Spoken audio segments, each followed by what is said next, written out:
खाली कमरे में सफेद कपड़ा अचानक बाहर आ गया। रहस्यमयी माहौल से भर गया, यहाँ तक कि लूसी के पैर भी अनजाने में शिथिल हो गए। उसने अपने हाथ फैलाए और जोर से खींचा, फिर सफेद कपड़ा नीचे सरक गया। एक बड़ी अलमारी उसके सामने खड़ी थी। लूसी, जिसने इसके बारे में कभी नहीं सोचा था, तुरंत प्रतिक्रिया व्यक्त की। यह एक अद्भुत छिपने की जगह है, इसलिए वह उत्साहित होकर कैबिनेट में छिप गई। वह कैबिनेट में पीछे हटती रही, लेकिन पाया कि कैबिनेट थोड़ा बड़ा लग रहा था। अगले ही पल उसका हाथ अचानक बर्फ के क्रिस्टल को छू गया। जैसे ही वह धीरे से मुड़ी, उसके सामने एक सुंदर बर्फ का दृश्य दिखाई दिया। लूसी ने आखिरकार दूर से दरवाजे की ओर देखा, फिर उसने बर्फ की चीड़ की शाखा को छीला और कैबिनेट के बाद जादुई दुनिया में कदम रखा।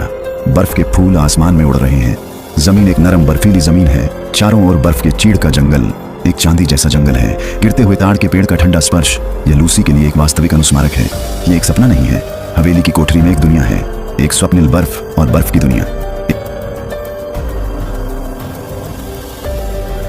लूसी एक पीली रोशनी में आई और फिर अचानक एक आकृति बाहर आई, लेकिन फिर लूसी ने पाया कि दूसरा व्यक्ति उससे भी अधिक डरपोक लग रहा था। इसलिए उसने पहल की और उस आदमी द्वारा गिराई गई चीज को उठाकर दूसरे व्यक्ति को दे दिया। वह आदमी भेड़ जैसा दिखता है। उसने खुद को लूसी से यीमेई के रूप में पेश किया। वह एक आधी भेड़ है और यह जानने के बाद कि लूसी एक मानव लड़की है, उसे संदेह की एक झलक मिली।